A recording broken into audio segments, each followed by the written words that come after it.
Hey guys, welcome to today's video. So today we're going to do a prediction on the 2018 Senate midterm elections.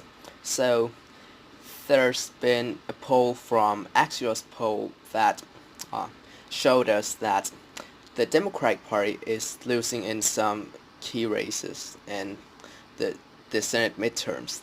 But uh, so we're gonna see if they can still take control of the United States Senate, and I know that I never predicted that they would take control of the Senate because um, the seats up for elections are um, there are seats that are vulnerable for the Democratic Party up for re-election, and a lot of seats for them to protect, while the GOP has not so many seats to protect, and they can target some Democratic seats, and some Democratic seats are in states that President Trump won in 2016, so I don't think that would bode well for the Democratic Party, but without further ado, we cannot know if they can take control of the Senate, so we're gonna fill off the map with states that are safe for the Democratic Party.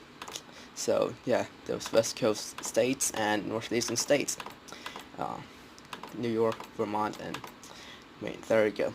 So, oh yeah, Minnesota, the the main election in Minnesota, I see safely going for the Democratic Party, but now we're gonna fill off the states that are safe for the Republican Party. So, Mississippi, this is for sure that will go for the Republican Party, and Wyoming and Utah. Oh yeah, and in Utah, Mitt Romney, the governor of Massachusetts, the former governor of Massachusetts, and the Republican Party's nominee for president in 2012, just won the nomination in this state, and yeah, he's a pretty favorite. He's a huge favorite among Utahns, and also he's a Mormon, and yeah, he won this state, but in 2012 by a humongous margin, and also Utah is a deep red state, so yeah, it would be an easy victory for him. So this puts the Democratic Party at 36 seats and the Republican Party at 47 seats. So now we're gonna fill off states that are likely going for the Democratic Party. So Virginia, this one I see going likely going for the Democratic Party, since Tim Kaine's a pretty popular senator in his home state, and also that Virginia, this state, in the present, has some Democratic identity. I don't see the Republican Party coming to win this seat. So now in Pennsylvania, Ohio, Michigan, and Wisconsin, these four states have pretty popular incumbents in their states, and yeah, I predict these four states would. I don't see any Republican shot in any of these states, so yeah, the Democratic Party would likely win these four seats. So this puts the Democratic Party at 41 seats, just 9 seats shy from the 50 threshold. So now we're gonna fill the seats that are safe. That are likely going for the Republican Party. So Texas, this one I see going for the Republican, despite some uh, arguing that Beto O'Rourke can beat Ted Cruz, but Texas is still a conservative state, and Ted Cruz is leading O'Rourke by a considerable margin in a poll recently. So yeah, I think this one would go for the Republican Party. Oh yeah, I forgot to fill Minnesota's special election as likely for the Democratic Party. I apologize for that. Yeah, this one Tina Smith is a pretty popular incumbent, and I really don't see her losing in this election. So that's 42 seats for the Democratic Party and 48 seats for the Republican Party. And now in Tennessee, this one I see going for the Republican Party, since it's a pretty red state. Yeah, it's a red state, and Marsha Blackburn is a popular candidate in the state, and also she's leading her opponent, Phil Bredesen, by, if I recall it correctly, 13 points. Yeah, 13 points.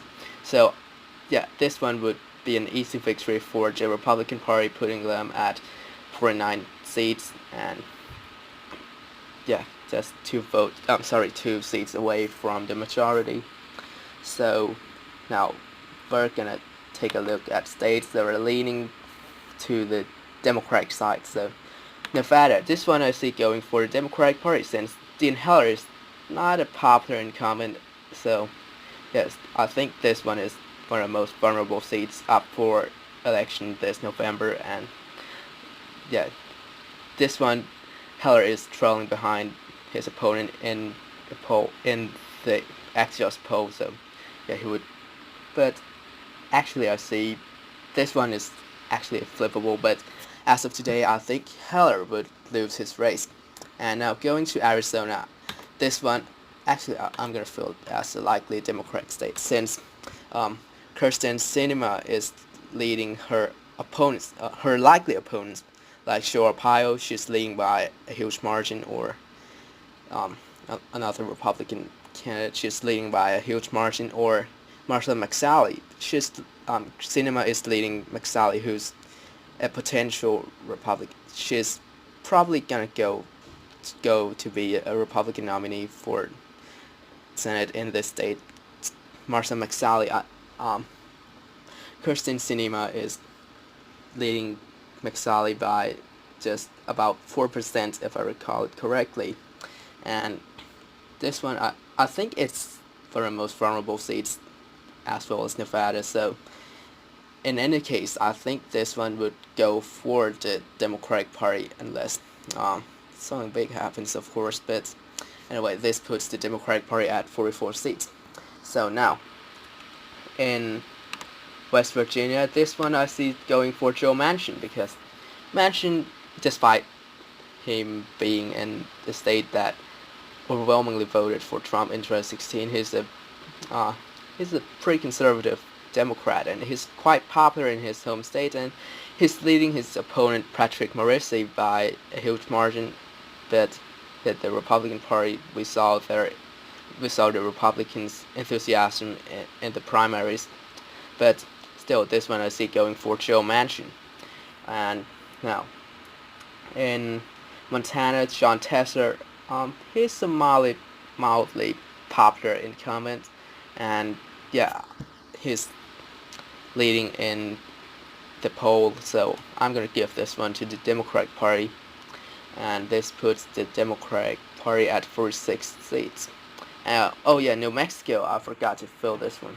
Sorry, I apologize for that. This one is likely going for the Republican Party. For the Democratic Party, since New Mexico has a solid blue identity. So yeah, this one would go for the Democratic Party. But now in Indiana, this one I see going for the Republican Party. I think Mike Braun is going to unseat Joe Donnelly. He's leading in the poll, and Indiana is a state that overwhelmingly voted for the Republican ticket in 2016, and his Vice President Mike Pence's home state, and also that Joe Donnelly doesn't really align himself with those voters that voted Trump and Pence into office.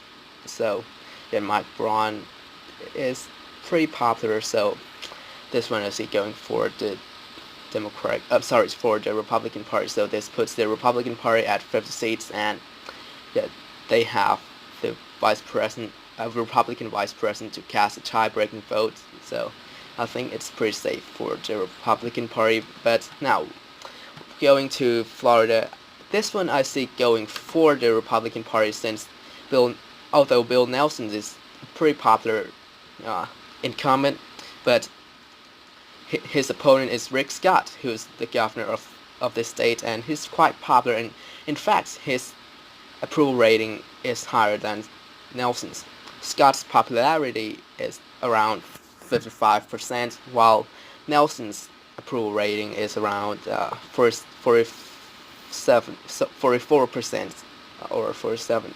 Yeah, but anyway, I apologize for not remembering the number correctly, but precisely. But still, Scott has a bigger popularity in the state. So, and he's leading in the polls. So I think this one is going for the Republican Party, putting them ahead the Democratic Party at for 51 seats across the majority threshold. So now in Missouri, this one I see going for the Republican Party since the poll shows that the Republican Party is leading the incumbent Claire McCaskill, who's not pretty popular in in her home state. So yeah, the Republican Party would pick up this seat as well as the seat in North Dakota, which the poll also showed that the Republican Party is leading.